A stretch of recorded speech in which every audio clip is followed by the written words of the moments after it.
आपका स्वागत है। मैं हूं आपके साथ दीपाली माथुर। बुलेटिन की शुरुआत करते हैं हेडलाइंस के साथ। कृषि कानूनों पर नवे दौर की वार्ता भी रही बेनतीजा। किसान नेताओं और सरकार के बीच नहीं बनी कोई सहमति। मुख्यमंत्री अशोक गहलोत कल करेंगे कोरोना वैक्सीन का राज्य स्तरीय शुभारंभ। एसएमएस मेडिकल कॉलेज के प्रिंसिपल डॉक्टर सुधीर भंडारी को लगेगा पहला टीका। 3 कृषि कानूनों के विरोध में कांग्रेस ने देश भर में किया राजभवन का घेराव। भाजपा ने किया पलटवार। आरएएस भर्ती 2018 परिणाम को लेकर एकल पीठ के खिलाफ हाईकोर्ट में अपील पेश। अगले सप्ताह खंडपीठ करेगी सुनवाई। अमेरिका के नवनिर्वाचित राष्ट्रपति जो बाइडेन 20 जनवरी को राष्ट्रपति पद की शपथ लेंगे। इससे पहले ही उन्होंने अपना सबसे अहम चुनावी वादा निभाने का ऐलान कर दिया है। कोरोना की वजह से गंभीर रूप से प्रभावित हुई अमेरिकी अर्थव्यवस्था को पटरी पर लाने के लिए 138 लाख करोड़ रुपए के राहत पैकेज का ऐलान किया गया है। इस पैकेज को कांग्रेस के यानी अमेरिकी संसद के दोनों सदनों में पास कराना होगा। पैकेज लागू होने के बाद हर अमेरिकी के खाते में करीब 1 लाख रुपए आएंगे। इसके अलावा बाइडेन के पैकेज में छोटे कारोबारियों को राहत दी गई है। इस पैकेज को अमेरिकन रेस्क्यू प्लान नाम दिया गया है। किसान नेताओं और सरकार के बीच नवे दौर की वार्ता भी बेनतीजा रही है। अगली बैठक 19 जनवरी को तय की गई है। सरकार के साथ नवे दौर की बैठक के बाद किसान नेता बोले कि कोई समाधान नहीं निकला, न कृषि कानूनों पर न एमएसपी पर। 19 जनवरी को फिर से मुलाकात होगी। गौरतलब है कि अब तक किसानों और सरकार के बीच 8 दौरों की बातचीत हो चुकी है। कर्नाटक के धारवाड़ जिले में सड़क दुर्घटना में 9 महिलाओं सहित करीब 11 लोगों की मौत हो गई। पुलिस ने बताया कि अधिकतर लोग दावणगेरे जिले के थे। पुलिस के मुताबिक लोग टेम्पो में सवार होकर जा रहे थे। उसी दौरान ट्रक ने टक्कर मार दी। पुलिस ने बताया कि हादसे में ट्रक ड्राइवर समेत 5 लोग घायल हो गए। सड़क दुर्घटना पर शोक जताते हुए प्रधानमंत्री नरेंद्र मोदी ने लिखा, कर्नाटक के धारवाड़ जिले में सड़क दुर्घटना में लोगों की मौत होने से दुखी हूँ। इसके अलावा राजस्थान के मुख्यमंत्री ने भी दुर्घटना पर शोक जताया है। बिहार के मुख्यमंत्री नीतीश कुमार पटना में पत्रकारों से रूबरू हुए। पत्रकारों द्वारा राज्य की कानून व्यवस्था को लेकर पूछे गए प्रश्न पर पत्रकारों पर ही भड़क गए। उन्होंने हालांकि ये भी कहा कि बिहार अपराध के मामले में देश में 23वें नंबर पर है। जो अपराध करते हैं उन्हें निश्चित रूप से पकड़ा जाता है। पटना में एक कार्यक्रम के दौरान पत्रकारों से चर्चा करते हुए नीतीश कुमार ने कहा, Indigo station manager Rupesh Kumar Singh की हत्या मामले में दोषियों को जल्द ही पकड़ा जाएगा। एक एक चीज की जाँच चल रही है। मुझे पुलिस पर पूरा भरोसा है। कोरोना वायरस के खिलाफ लड़ाई के लिए देश भर के लिए 16 जनवरी का दिन काफी महत्वपूर्ण है। 16 जनवरी शनिवार से देश भर में कोरोना वैक्सीन लगने की प्रक्रिया शुरू होने जा रही है। ऐसे में सभी तैयारियां पूरी कर ली गई है।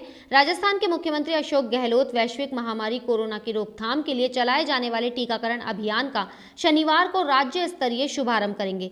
गहलोत मुख्यमंत्री निवास से शनिवार को कोविड-19 टीकाकरण अभियान स्वास्थ्य प्रतिरक्षा की दिशा में एक मजबूत कदम का राज्य स्तरीय शुभारंभ करेंगे। पहले दिन 16 जनवरी को 33 जिलों में 167 जगहों पर एक साथ इसकी शुरुआत होगी। प्रथम चरण में जनवरी में केवल हेल्थ केयर वर्कर्स का ही टीकाकरण होगा। वहीं राजस्थान में सबसे पहले एसएमएस अस्पताल के प्राचार्य सुधीर भंडारी को सबसे पहले टीका लगाया जाएगा।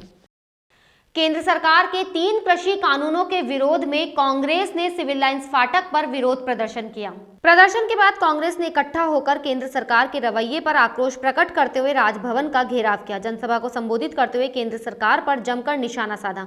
पीसीसी चीफ गोविंद सिंह डोटासरा ने कहा कि उद्योगपतियों से दोस्ती निभाने के लिए केंद्र सरकार ने किसानों के हितों पर कुठाराघात किया है। पूर्व डिप्टी सीएम सचिन पायलट ने केंद्र सरकार पर निशाना साधते हुए कहा कि केंद्र सरकार जिद पर अड़ी है, जिद नहीं छोड़ेंगे तो दूसरा रास्ता अपनाना पड़ेगा। वहीं विधायक संयम लोढ़ा ने गैस और तेल की बढ़ती कीमतों को लेकर केंद्र सरकार को जमकर घेरा। उन्होंने कहा कि जो सिलेंडर कांग्रेस के राज में 350 रुपए में मिल रहा था वो अब 750 रुपए में बिक रहा है। सरकारी मुख्य सचेतक महेश जोशी ने सिविल लाइंस फाटक पर प्रदर्शन के बाद मीडिया से बातचीत की। मीडिया से बातचीत के दौरान केंद्र सरकार की किसान और आम आदमी के खिलाफ अपनाई गई नीतियों पर निशाना साधा।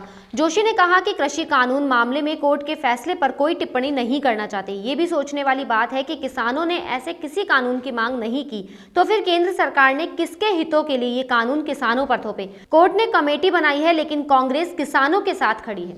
ये तो ऐसी गूंगी बहरी सरकार है जो किसी की सुनते हैं। किसान जो देश का की जमीन का मालिक, जो देश का मालिक है, जो अन्नदाता है, जिसको प्रधानमंत्री भी हाथ जोड़ कहते हैं, हम अन्नदाताओं को कहते हैं मानते हैं। और ये देश के पहले प्रधानमंत्री हैं जिनकी इतने विनम्र जो उन्होंने दिखावा करते हुए अपील की, उस अपील का देश के किसानों को असर नहीं। लोगों के मन में प्रधानमंत्री जी के प्रति विश्वास में गहरी कमी आ गई। इस कारण से नहीं तो कोई प्रधानमंत्री ये कहे कि मैं विनती करता हूँ देश की जनता उसको नकार दे, ये बहुत बड़ी बात है। इस बात को इससे सबक लेना चाहिए प्रधानमंत्री जी को, उनकी सरकार को, उनकी पार्टी को, कि वो देश के किसानों के हितों को कुर्बान नहीं करे, देश के किसानों की जमीन छीनने का, उसको गिरवी रखवाने का, उसको बिकाने का उस षड्यंत्र को पूरा नहीं होने दे, उस ऐसे षड्यंत्र नहीं रचे।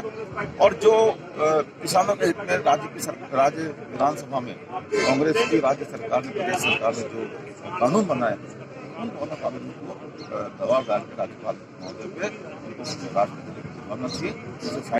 केंद्रीय कृषि कानूनों के खिलाफ कांग्रेस ने देश के विभिन्न राज्यों में राजभवन का घेराव कर विरोध प्रदर्शन किया। जयपुर में भी सिविल लाइंस फाटक पर विरोध प्रदर्शन हुआ। इस पर भाजपा नेताओं ने पलटवार किया है। नेता प्रतिपक्ष गुलाब चंद कटारिया ने इसे कांग्रेस की नाटकबाजी करार दिया है। उन्होंने कहा कि कांग्रेस के नेता किसानों के नाम पर केवल घड़ियाली आंसू बहा रहे हैं। वहीं उपनेता प्रतिपक्ष राजेंद्र राठौड़ ने कृषि कानून के विरुद्ध कांग्रेस का धरना दुर्भाग्यपूर्ण बताया है। राजभवन का घेराव कर कांग्रेस न केवल संविधान को गहरी चोट पहुंचाने का काम कर रही है, बल्कि न्यायपालिका के फैसले पर भी प्रश्न चिन्ह लगा रही है। भाजपा विधायक रामलाल शर्मा ने मुख्यमंत्री अशोक गहलोत के प्रधानमंत्री सम्मान योजना पर दिए गए वक्तव्य पर तीखा हमला बोला है। रामलाल के अनुसार सीएम ने कहा कि प्रधानमंत्री किसान सम्मान योजना जो लागू की गई है उसे केंद्र सरकार की ओर से आनन फानन में लागू किया गया है, जिसकी वजह से लगभग 20 लाख किसानों को लगभग 1300 करोड़ रुपए की राशि अधिक चली गई, जो जारी नहीं की गई थी, जबकि ऐसा नहीं है। कल प्रदेश के मुख्यमंत्री अशोक गहलोत जी का एक वक्तव्य पढ़ने को मिला और वक्तव्य ये था कि प्रधानमंत्री किसान सम्मान योजना जो लागू की गई है वो आनन फानन के अंदर लागू की गई है और जिसकी वजह से लगभग 20 लाख किसानों लगभग 1300 करोड़ रुपए की राशि अधिक चली गई, जो जानी नहीं चाहिए थी। तो माननीय मुख्यमंत्री महोदय, आपको पता है कि दिसंबर 2018 के अंदर आपकी सरकार आ गई थी और फरवरी 2019 से ये योजना लागू हुई है। उसके बाद में भौतिक सत्यापन करने का काम आपकी सरकार का था, आपके सरकार के नुमाइंदों का था, प्रशासनिक अधिकारियों का था। तो जब आपके अधिकारी ही अगर भौतिक सत्यापन करने में लापरवाही बरत रहे हैं तो उसका ठीक ना भी आप केंद्र सरकार के ऊपर फोड़ने का काम कर रहे हैं। कम से कम वक्तव्य जारी करने से पहले अपने अधिकारियों की लापरवाही को आप देख लेते तो मेरे ख्याल से ये बात आपको कहने की आवश्यकता ही नहीं पड़ती। मैं चाहता हूं कि भारतीय जनता पार्टी के नेतृत्व में चल रही मोदी जी की सरकार किसानों के हित में निर्णय लेती है और आपको किसानों का हित अगर पसंद नहीं है, क्योंकि आप तो पहले ही 10,000 रुपए की सब्सिडी जो हमारी सरकार देके गई थी उसको बंद कर चुके हैं, लाखों रुपए की वीसीआर किसानों की भरी जा रही है, आप किसानों के हित में एक भी निर्णय नहीं कर रहे और उल्टा भारत सरकार जो सहयोग किसानों का कर रही है उसको भी आप रोकने की बात कर रहे हैं। मेरे ख्याल से ये अनुचित है। इंडेन गैस उपभोक्ताओं के लिए खुशखबरी है। अब गैस बुक कराने के लिए चक्कर नहीं काटने पड़ेंगे। अब बस एक मिस कॉल से ही गैस बुक हो जाएगी। राजस्थान में कोटा से इस सुविधा का लोकसभा अध्यक्ष ओम बिरला ने शुभारंभ किया। ये सुविधा सबसे पहले कोटा से शुरू हुई। देश भर में 1 फरवरी से ये सुविधा शुरू हो जाएगी। इस मौके पर बोलते हुए लोकसभा अध्यक्ष ओम बिरला ने कहा कि पहले एक महीने गैस के लिए इंतजार करना पड़ता था। गैस कनेक्शन के लिए जनप्रतिनिधियों के चक्कर काटने पड़ते थे। अब मिस कॉल से ही दोनों हो जाएंगे। आरएएस भर्ती परीक्षा 2018 की मुख्य परीक्षा के परिणाम को जारी करने के लिए हाईकोर्ट में अपील पेश की गई है। ये अपील एकल पीठ की ओर से दिए आदेश के विरुद्ध की गई है। राजस्थान लोक सेवा आयोग और कार्मिक विभाग की ओर से पेश इस अपील पर खंडपीठ अगले सप्ताह सुनवाई करेगा। अपील में कहा गया है कि एकल पीठ के आदेश की पालना में पदों के मुकाबले 2 गुना अभ्यर्थियों को साक्षात्कार में शामिल करने पर करीब 700 उम्मीदवार अधिक बुलाने पड़ेंगे, जिससे न केवल चयन प्रक्रिया पूरी होने में समय लगेगा बल्कि साक्षात्कार की गुणवत्ता भी प्रभावित होगी। अपील में कहा गया है कि आयोग आरएएस परीक्षा नियम 1999 के तहत ही हर बार आरएएस भर्ती का परिणाम जारी करता आया है। ऐसे में एकल पीठ के आदेश को रद्द कर साक्षात्कार लेने की अनुमति दी जाए। अधिकारियों की कमी से जूझ रहे राजस्थान को नए आधा दर्जन आईएएस अधिकारी मिल गए हैं। केंद्रीय कार्मिक एवं प्रशिक्षण विभाग ने 2019 बैच के चयनित 179 आईएएस अधिकारियों को कैडर आवंटित कर दिया है। इनमें से राज्य को 6 नए आईएएस मिले हैं। इन अधिकारियों को राजस्थान कैडर दिया गया है। इनमें ओबीसी श्रेणी में उत्तर प्रदेश मूल की प्रतिभा वर्मा, गुंजन सिंह और धीरज कुमार सिंह को राजस्थान कैडर मिला है। इनके साथ ही एससी श्रेणी में तमिलनाडु मूल के सिद्धार्थ पलानी चानी को भी राजस्थान कैडर मिला है। ओबीसी श्रेणी में ही राजस्थान मूल के ही सोहनलाल को और एससी श्रेणी में मृदुल सिंह को राजस्थान कैडर मिला है।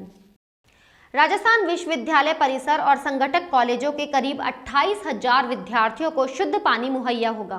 विश्वविद्यालय को बीसलपुर का पानी मुहैया करवाने के लिए करीब 15.60 लाख रुपए की परियोजना का शिलान्यास किया गया। इस कार्यक्रम को उच्च शिक्षा मंत्री भंवर सिंह भाटी और जलदाय मंत्री बी.डी. कल्ला ने वर्चुअली संबोधित किया। विश्वविद्यालय के कुलपति प्रोफेसर राजीव जैन ने इस परियोजना की स्वीकृति देने के लिए मुख्यमंत्री अशोक गहलोत और जलदाय मंत्री बी.डी. कल्ला का आभार जताया। प्रदेश में करीब 10 माह के अंतराल के बाद 18 जनवरी से स्कूल खुलने जा रहे हैं।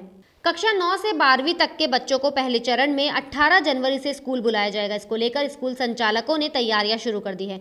स्कूल में गोले बनाने, सैनिटाइजेशन करने और साफ सफाई के साथ बच्चों के बीच सोशल डिस्टेंसिंग बनी रहे, इसके लिए बैठक व्यवस्था में बदलाव किया जा रहा है। सरकार की जारी गाइडलाइन के मुताबिक फिलहाल स्कूलों में 50% बच्चों को ही बुलाया जाएगा। राजस्थान में एनटीटी के पात्र अभ्यर्थियों की नियुक्तियों के आदेश महिला एवं बाल विकास विभाग ने जारी कर दिए हैं। महिला बाल विकास विभाग अंतिम परिणाम जारी करने के बाद भी नियुक्तियां नहीं दे रही थी, जिसके बाद पात्र अभ्यर्थियों ने मंत्री ममता भूपेश के आवास पर पड़ाव डाला था। मुख्यमंत्री अशोक गहलोत के हस्तक्षेप के बाद एनटीटी के पात्र अभ्यर्थियों को नियुक्तियों के आदेश जारी कर दिए हैं। पात्र अभ्यर्थियों का कहना है कि लगातार लंबे समय से नियुक्तियों की मांग को लेकर आंदोलन किया जा रहा है। अब आदेश जारी होने के बाद अभ्यर्थियों को बड़ी राहत मिली है। किशनगढ़ रेनवाल नगरपालिका चेयरमैन सहित नगरपालिका उपाध्यक्ष और पार्षदों ने पदभार ग्रहण किया। नगरपालिका परिसर में हुए कार्यक्रम में नगरपालिका अध्यक्ष अमित ओसवाल, उपाध्यक्ष छीतरमल परेवा सहित सभी पार्षदों ने मंत्रोच्चार के साथ पदभार ग्रहण किया। इस अवसर पर लूनियावास ग्राम सरपंच प्रतिनिधि रामपाल गीला, पार्षद महेंद्र सुल्तानिया, थाना प्रभारी कैलाश मीणा, तहसीलदार सुमन चौधरी सहित अनेक गणमान्य लोग उपस्थित रहे। बुलेटिन में फिलहाल इतना ही। अगर आपको हमारा वीडियो पसंद आया हो तो हमारे चैनल को लाइक, शेयर और सब्सक्राइब जरूर करें।